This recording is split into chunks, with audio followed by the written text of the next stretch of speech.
चलिए मित्रों, शुरू करते हैं हम अपना आज का करंट अफेयर। हमारी जितनी भी महत्वपूर्ण खबरें हैं सब पे विस्तार से चर्चा और विश्लेषण करते हैं। तो देखते हैं, हमारी पहली न्यूज़ है।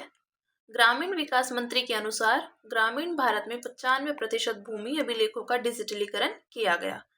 तो वर्ष 2016 से अब तक 6.26 लाख से अधिक गांव के भूमि अभिलेखों का डिजिटलीकरण किया जा चुका है।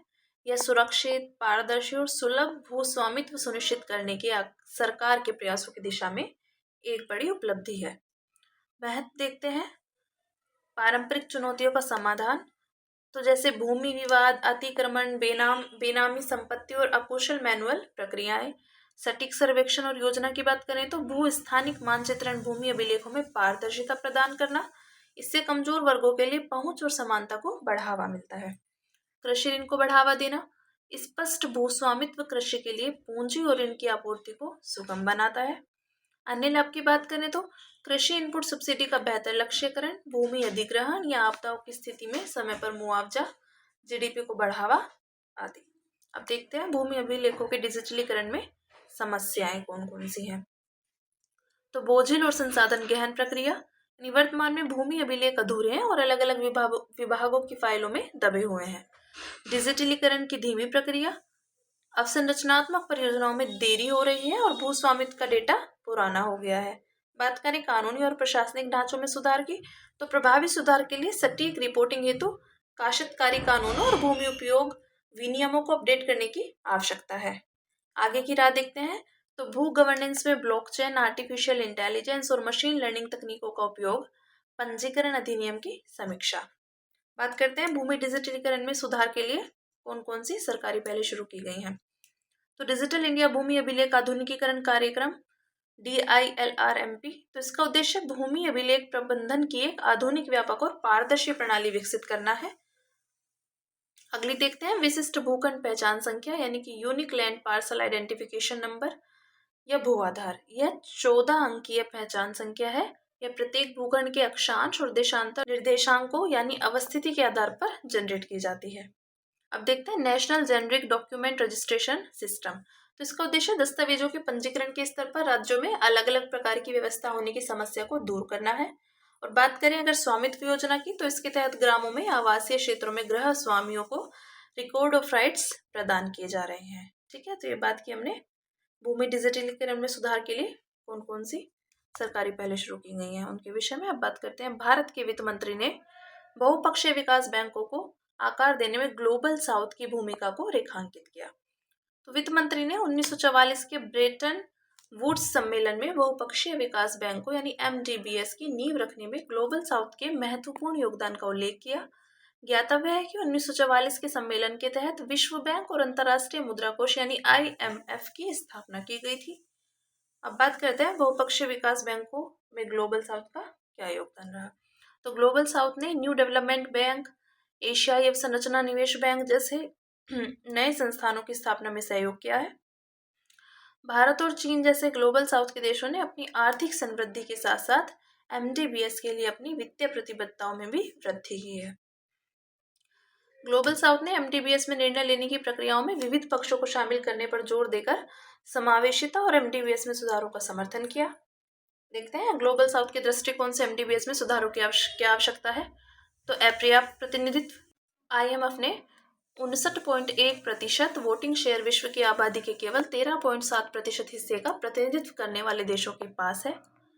ऋण राहत आवश्यकता, तो लगभग 79% निम्न और मध्यम आय वाले देश ऋण संकट में हैं। अब देखते हैं वैश्विक चुनौतियों का समाधान। जलवायु परिवर्तन, महामारी, आपूर्ति श्रृंखला में व्यवधान जैसे मुद्दे ग्लोबल साउथ को असमान रूप से प्रभावित करते हैं, जिसके लिए अतिरिक्त वित्त पोषण सहायता की आवश्यकता होती है। बात करते हैं MDBS के लिए भारत की ओर से सिफारिशों की। तो डिजिटल समावेशन और सतत ऊर्जा जैसे क्षेत्रों में ग्लोबल साउथ के अनुभवों से नवाचारों के दो तरफा आदान प्रदान को बढ़ावा दिया जाना चाहिए। साथ ही ग्लोबल साउथ के लिए विकास संबंधी वित्त पोषण की आवश्यकता को पूरा किया जाना चाहिए। देखते हैं व्यापक भागीदारी को बढ़ावा देने, मध्यम आय वाले देशों को अधिक ऋण लेने के लिए प्रोत्साहित करने और विकास संबंधी गतिविधियों के प्रभाव को बेहतर करने हेतु अधिक प्रतिस्पर्धी मूल्य निर्धारण मॉडल अपनाया जाना चाहिए। विश्वव्यापी गवर्नेंस संकेतक और नए बी रेडी इंडेक्स जैसे वैश्विक सूचकांक तैयार करते समय साक्ष्य आधारित एवं डेटा संचालित दृष्टिकोण अपनाया जाना चाहिए। ये बात की हमने MDVS के लिए भारत की ओर से जो सिफारिशें थी उनके विषय में बात करते हैं। संयुक्त राज्य अमेरिका, जापान और दक्षिण कोरिया ने भारत के लिए डिजिटल इंफ्रास्ट्रक्चर विकास पहल फ्रेमवर्क यानी डीजी फ्रेमवर्क पर हस्ताक्षर किए। तो डीजी फ्रेमवर्क का उद्देश्य साझा प्राथमिकताओं को आगे बढ़ाने के लिए भारत के साथ साझेदारी में संयुक्त राज्य अमेरिका, जापान और कोरिया गणराज्य के बीच सहयोग को बढ़ावा देना है। डीजी फ्रेमवर्क की बात करें तो साझेदार एजेंसियां कौन कौन सी हैं, तो इसमें US international development finance corporation, Japan bank for international cooperation और export import bank of Korea शामिल है। उद्देश्य है भारत में डिजिटल इंफ्रास्ट्रक्चर का समर्थन करने के लिए भारतीय निजी क्षेत्र के साथ सहयोग को आगे बढ़ाना। कार्यान्वयन की बात करें तो ये सूचना और संचार प्रौद्योगिकी क्षेत्र में 5G open radio access network यानी RAN, submarine cable, optical fibre network, data centre, smart city, e-commerce, AI और क्वांटम प्रौद्योगिकी जैसी परियोजनाओं का यह समर्थन करेगा। बात करते हैं भारत में डिजिटल पब्लिक इंफ्रास्ट्रक्चर के विषय में। तो भारत में आमतौर पर उपयोग किए जाने वाले GPIS को सामूहिक रूप से इंडिया स्टैक के नाम से जाना जाता है और ये 3 अलग अलग स्तर पर है। पहला है डिजिटल पहचान यानी आधार, दूसरा है रियल टाइम में त्वरित भुगतान यानी UPI और थर्ड है डेटा शेयरिंग आर्किटेक्ट यानी data empowerment and protection architect.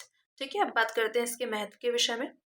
तो समावेशी विकास, DPI ने भारत को 2018 से 2023 के दौरान 80% वित्तीय समावेशन हासिल करने में मदद की है और साथ ही कोविड-19 के दौरान 87% गरीब परिवारों को प्रत्यक्ष लाभ अंतरण में सहायता प्रदान की। आर्थिक समृद्धि देखते हैं तो वित्तीय क्षेत्र में DPI को लागू करके देश की आर्थिक समृद्धि में 33% तक की बढ़ोतरी हो सकती है और उत्सर्जन में कमी, तो जलवायु क्षेत्र में कार्बन ऑफसेट और व्यापार, भूमि मानचित्रण तथा मौसम संबंधी जानकारी एवं निगरानी में DPI के कार्यान्वयन से अगले 5 से 10 वर्षों में उत्सर्जन को नियंत्रित करने की दिशा में एक बड़ी उपलब्धि मिल सकती है। बात करते हैं DPIS को वैश्विक बनाने के लिए भारत द्वारा किए गए प्रयास। तो एशिया और अफ्रीका में उभरती डिजिटल प्रौद्योगिकियों के जिम्मेदारी पूर्वक उपयोग को अपनाने के लिए अमेरिका भारत वैश्विक डिजिटल विकास साझेदारी संपन्न की गई। भारत के नेतृत्व में G20 के तहत G20 framework for system of DPI को अपनाया गया। इसका उद्देश्य DPIS को डिजाइन करने और उपयोग में लाने हेतु सिद्धांतों की रूपरेखा तैयार करना है। देखते हैं दुनिया भर में DPI केंद्रित उपकरणों, संसाधनों और अनुभवों की होस्टिंग के लिए भारत द्वारा वर्चुअल ग्लोबल DPI रिपोजिटरी स्थापित की जा रही है। ठीक है, तो ये बात की हमने DPIS को वैश्विक बनाने के लिए भारत द्वारा जो उनसे प्रयास किए जा रहे हैं उनके विषय में अब बात करते हैं। दक्षिण Africa heritable human genome editing को अनुमति देने वाला पहला देश बना है। तो दक्षिण अफ्रीका ने स्वास्थ्य अनुसंधान में नैतिकता के संबंध में नए दिशा निर्देश जारी किए। इसमें हेरिटेबल ह्यूमन जीनोम एडिटिंग की अनुमति दी गई और इसका अर्थ है कि इस तकनीक का उपयोग करके आनुवांशिक रूप से संशोधित संतान उत्पन्न की जा सकती है। दक्षिण अफ्रीका के दिशा निर्देश WHO जैसे संगठनों द्वारा प्रस्तावित फ्रेमवर्क्स की तुलना में कम कठोर हैं। उल्लेखनीय है कि WHO के फ्रेमवर्क सामाजिक सहमति पर बल देते हैं। देखते हैं हेरिटेबल ह्यूमन जीनोम एडिटिंग यानी HHGE के विषय में। तो सोमेटिक सेल एडिटिंग केवल शरीर की कोशिकाओं जैसे त्वचा, रक्त, मांसपेशी में परिवर्तन करती है। इस कारण यह केवल उस व्यक्ति को प्रभावित करती है जिस पर यह प्रक्रिया की जाती है। वहीं HHGE जर्मलाइन कोशिकाओं जैसे शुक्राणु, अंडाणु या भ्रूण में परिवर्तन लाती है। इसका अर्थ है कि इन कोशिकाओं में की गई जीन एडिटिंग न केवल उस व्यक्ति को प्रभावित करती है बल्कि उन संतानों को भी जो इस व्यक्ति से उत्पन्न होगी। अब देखते हैं जीनोम एडिटिंग के लिए निम्नलिखित तकनीक या उपकरण काम में लाए जाते हैं। तो zinc finger nucleases, transcription activator like effector nucleases, CRISPR और Cas9 और मैग्न्यूक्लियसिस। अब देखते हैं हेरिटेबल जीनोम एडिटिंग के संभावित उपयोग के विषय में। तो रोगों की रोकथाम, तो वंशानुगत बीमारियों जैसे सिस्टिक फाइब्रोसिस, हंटिंगटन रोग और सिकल सेल एनीमिया के जोखिम को कम किया जा सकता है। आनुवांशिक अनुसंधान की उन्नति, तो HHGE के माध्यम से मानव जीव विज्ञान, आनुवांशिकता और रोग तंत्र के बारे में हमारी समझ का विस्तार किया जा सकता है। असिस्टेड रिप्रोडक्टिव तकनीक, तो यह कई प्रौद्योगिकियों में सुधार कर सकती है जैसे इन विट्रो फर्टिलाइजेशन यानी IVF में। आप देखते हैं हेरिटेबल जीनोम एडिटिंग से जुड़ी चिंताएं। तो अप्रत्याशित परिणाम, जर्मलाइन जीनोम एडिटिंग का प्रभाव वंशानुगत होगा। इसके दीर्घकालिक प्रभाव अभी ज्ञात नहीं है और कोई भी अनपेक्षित प्रभाव से अधिक पीढ़ीगत हो सकता है। नैतिक मुद्दों की बात करें तो HHG मनुष्यों की गरिमा और उनकी विविधता के प्रति सम्मान के खिलाफ है। इसके अलावा यह मौलिक, धार्मिक और नैतिक मान्यताओं को भी चुनौती देती है। बात करें सामाजिक प्रभाव की, तो डिजाइनर बेबीज के सृजन से शिशु की बुद्धिमत्ता, रूप और दिखावट और शारीरिक क्षमता जैसे गुणों को संवर्धित किया जा सकता है। ऐसा करने से सामाजिक असमानता में बढ़ोतरी हो सकती है। अब बात करते हैं ह्यूमन जीनोम एडिटिंग को विनियमित करने के लिए उठाए गए कौन कौन से कदम हैं, तो वो देखते हैं। पहला है ओविएटो कन्वेंशन, यानी इस कन्वेंशन को कई यूरोपीय राष्ट्रों ने अपनाया है। यह मानव भ्रूण के सृजन पर रोक लगाता है। Next, international commission on clinical use of human germline genome editing. तो यह ह्यूमन जर्मलाइन जीनोम एडिटिंग के संभावित नैदानिक उपयोगों का आकलन करता है और भारत में स्टेम सेल अनुसंधान के लिए राष्ट्रीय दिशा निर्देश बनाए गए हैं जो ह्यूमन जर्मलाइन एडिटिंग और रिप्रोडक्टिव क्लोनिंग पर स्पष्ट प्रतिबंध लगाते हैं। इसी के साथ बात करते हैं अब अपनी अगली न्यूज़ के बारे में, जो है केंद्र सरकार ने माध्यस्थम और सुलह यानी संशोधन विधेयक 2024 के मसौदे पर टिप्पणियां आमंत्रित की। तो केंद्र सरकार ने माध्यस्थम और सुलह अधिनियम 1996 यानी arbitration and conciliation amendment act 1996 में संशोधन करने के लिए माध्यस्थम और सुलह संशोधन विधेयक 2024 का मसौदा तैयार किया। इस संशोधन का उद्देश्य संस्थागत आर्बिट्रेशन को बढ़ावा देना, आर्बिट्रेशन की प्रक्रिया में न्यायालय के हस्तक्षेप को कम करना और इससे जुड़ी कार्यवाहियों का समय पर समापन सुनिश्चित करना है। आर्बिट्रेशन विवाद के वैकल्पिक समाधान का एक तरीका है। इसमें विवाद में शामिल पक्ष कोर्ट न जाकर एक योग्य आर्बिट्रर द्वारा अपने मामले की सुनवाई कराने पर सहमत होते हैं। भारत में आर्बिट्रेशन संबंधी वर्तमान व्यवस्था देखते हैं। तो भारत में माध्यस्थम संबंधी सभी कार्यवाही आर्बिट्रेशन एंड कॉन्सिलिएशन एक्ट 1996 के जरिए पूरी की जाती है।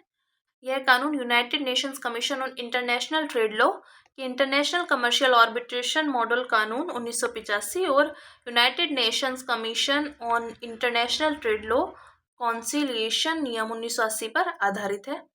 इस अधिनियम में 2015 और 2019 और 21 में संशोधन किए गए थे। अब देखते हैं माध्यस्थम और सुलह संशोधन विधेयक 2024 के मसौदे की मुख्य विशेषताओं पर एक नजर डालते हैं। तो सुलह यानी कॉन्सिलिएशन शब्द को हटा दिया गया। संशोधित अधिनियम को अब आर्बिट्रेशन एक्ट 1996 कहा जाएगा क्योंकि कॉन्सिलिएशन से संबंधित प्रावधानों को मीडिएशन एक्ट यानी मध्यस्थता अधिनियम 2023 में शामिल कर लिया गया है। तत्काल आवश्यकता पड़ने पर आर्बिट्रेटर्स की नियुक्ति, तो कई बार आर्बिट्रल ट्रिब्यूनल के गठन में देरी होती है। ऐसे में देरी से बचने के लिए प्रावधान किया गया है। संस्थागत फोकस, तो इसमें दक्षता को बढ़ावा देने हेतु एड होक अरेंजमेंट्स की तुलना में संस्थागत आर्बिट्रेशन पर फोकस किया गया। आर्बिट्रेशन काउंसिल ऑफ इंडिया के विषय में देखते हैं। तो आर्बिट्रेशन से संबंधित कार्यवाहियों के लिए मॉडल नियम बनाने और आर्बिट्रेशन से जुड़े संस्थानों को मान्यता देने का अधिकार ACI को सौंपा गया है।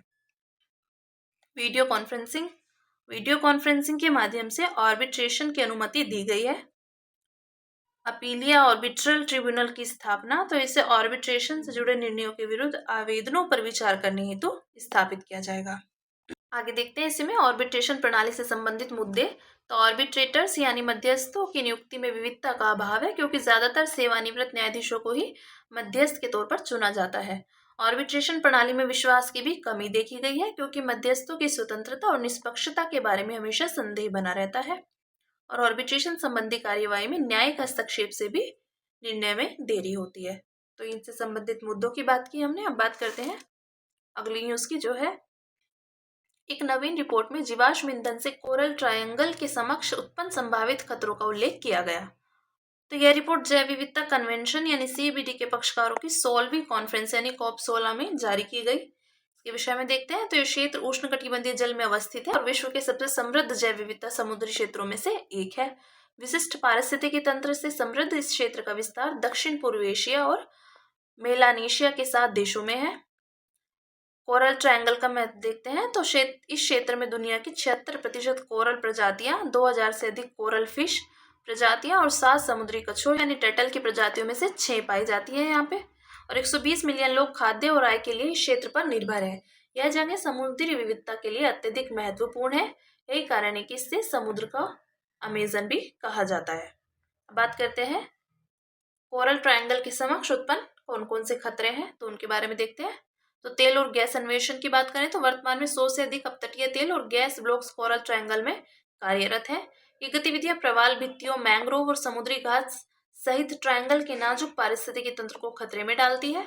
ध्वनि प्रदूषण देखते हैं तो शिपिंग और अन्वेषण गतिविधियों से समुद्री जीवन को नुकसान पहुंचता है। उदाहरण के लिए अन्वेषण गतिविधियों से उत्पन्न शोर समुद्री जीवों की सुनने की क्षमता को हानि पहुंचाता है। इसके कारण जीवों के संचार, शिकार पैटर्न, व्यवहार आदि पर नकारात्मक प्रभाव पड़ता है। अब देखते हैं रिपोर्ट में की गई कौन कौन सी सिफारिश है, उन पर एक नजर डालते हैं। तो जीवाश्म ईंधन के मौजूदा परिचालनों को चरणबद्ध तरीके से समाप्त करते हुए कोरल ट्रायंगल में तेल गैस के अन्वेषण पर रोक लगानी चाहिए। विशेषज्ञों का सुझाव है कि कोरल ट्रायंगल को हानिकारक समुद्री क्षेत्र संबंधी गतिविधियों से विशेष सुरक्षा प्रदान करने के लिए इसे विशेष रूप से संवेदनशील समुद्री क्षेत्र के रूप में वर्गीकृत किया जाना चाहिए। तो ये कोरल ट्रायंगल है, इसमें दक्षिण पूर्व एशिया और मलेशिया के साथ ये 7 देशों में है। तो देखते हैं वो कौन कौन से देश हैं। तो फिलीपींस हुआ, Brunei, Singapore, Indonesia, Timor Leste, Papua New Guinea और सोलोमन आइलैंड और ऑस्ट्रेलिया आपका। ठीक है, तो इन सब में कोरल ट्रायंगल का विस्तार है इन सभी देशों में।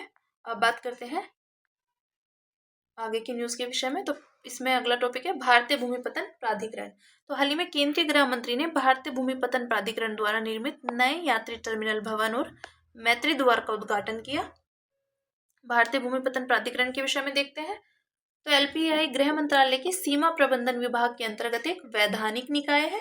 उद्देश्य है इसका भूमिपतन के संचालन और प्रशासन से संबंधित कार्यों के लिए जिम्मेदार है। ये भूमिपतन अंतर्राष्ट्रीय सीमाओं पर स्थित ऐसे क्षेत्र होते हैं जिन्हें भूमि सीमा शुल्क स्टेशन या आवर्जन जांच चौकियों के रूप में अधिसूचित किया जाता है। यहाँ यात्रियों और माल की निकासी एवं परिवहन की सुविधाएं उपलब्ध होती हैं।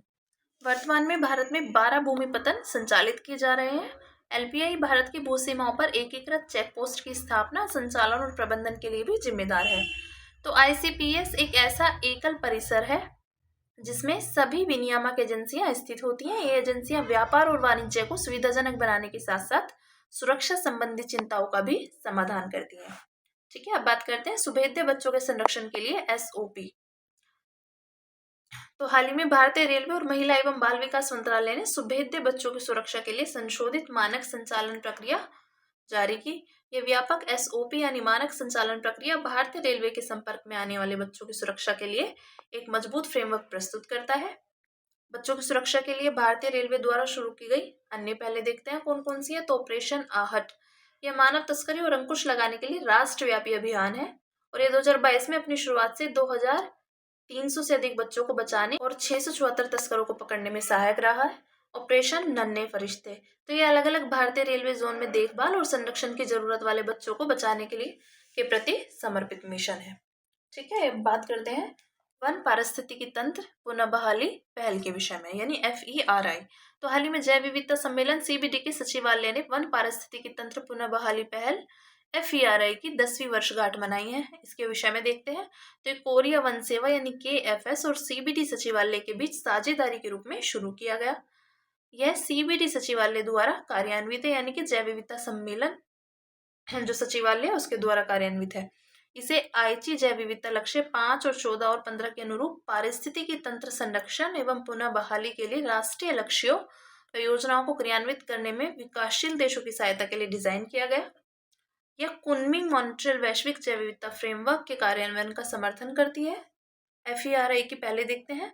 तो 2016 में आयोजित COP13 में पारिस्थितिकी तंत्र पुनः बहाली पर अल्पकालिक कार्य योजना को अपनाया गया। वी प्लान फॉरेस्ट प्लेटफॉर्म, तो ये उष्ण कटिबंधीय वन पारिस्थितिकी तंत्र की पुनः बहाली के लिए एक निर्णय समर्थन उपकरण है। बात करते हैं जैव संदीप्ति के विषय में। तो चेन्नई के समुद्र तट पर जैव संदीप्ति की परिघटना देखी गई। इसके विषय में देखते हैं। तो यह कुछ प्राणियों में प्रकाश उत्सर्जित करने का गुण होता है और उत्सर्जित प्रकाश का स्रोत वास्तव में जीवों में एंजाइम उत्प्रेरित ऑक्सीकरण अभिक्रियाओं से उत्पन्न ऊर्जा है। जैव संदीप्ति की परिघटना सबसे ज्यादा समुद्री जीवों में देखी जाती है। समुद्री जीव जैसे स्पंज, जेलीफिश, हैचेट मछली, क्रमी, सी वॉलनट, जुगनू, कवक, बैक्टीरिया, स्क्विड, जिलेटिन्स, जूप्लैंक्टन इत्यादि में यह गुण पाया जाता है।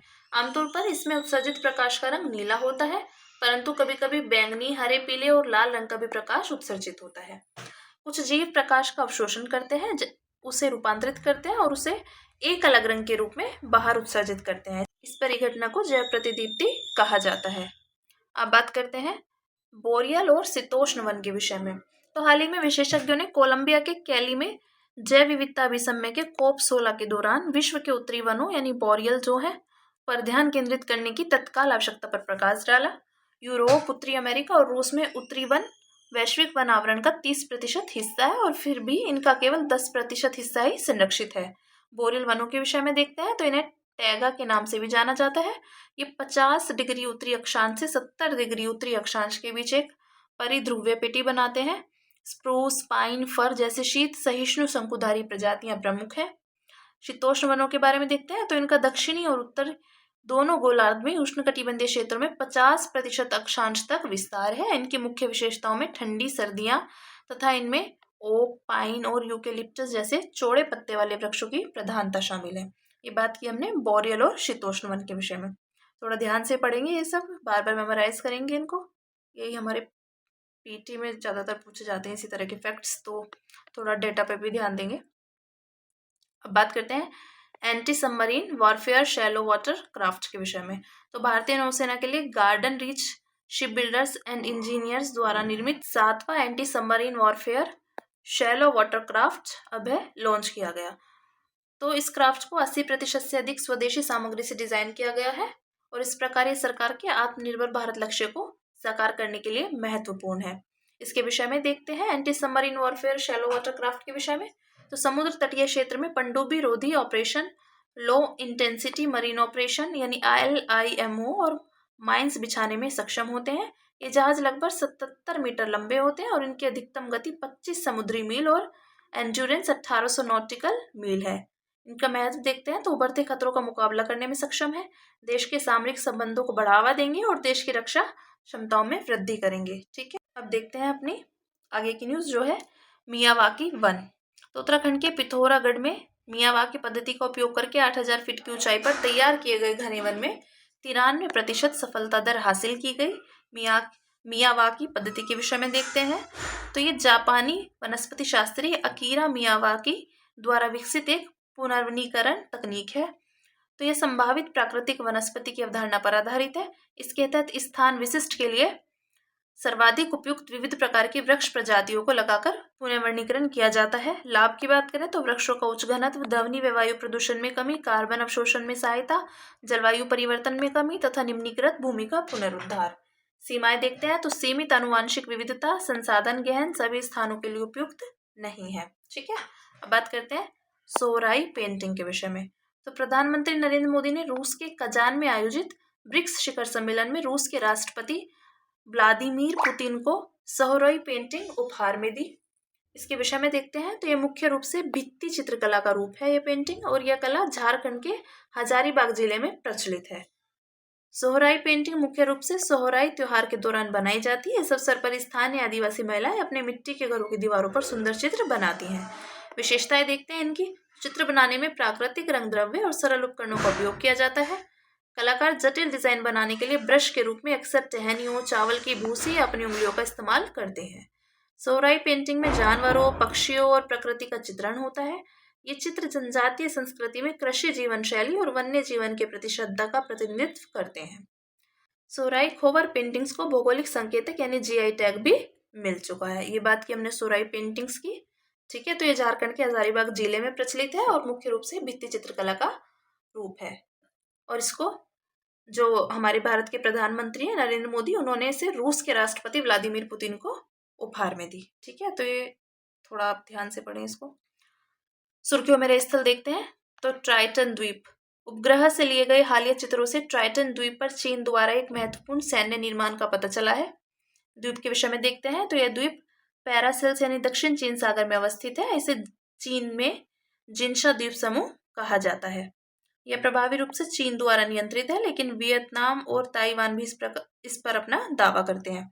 गौरतलब है कि 1974 के नौसैनिक संघर्ष के बाद चीन ने दक्षिण वियतनाम से पैरासेल्स अपने अधिकार में ले लिया था और ट्राइटन द्वीप पर सैन्य निर्माण दक्षिण चीन सागर में सैन्य प्रभुत्व स्थापित करने की चीन की रणनीति को दर्शाता है। ये बात की हमने ट्राइटन आइलैंड के विषय में। ठीक है, तो इसी के साथ मिलते हैं कल अपनी नई खबरों के साथ। इसको थोड़ा आप ध्यान से पढ़ें, पीटी में इसी तरह के फैक्ट्स पूछे जाते हैं ज़्यादातर। ठीक है ना।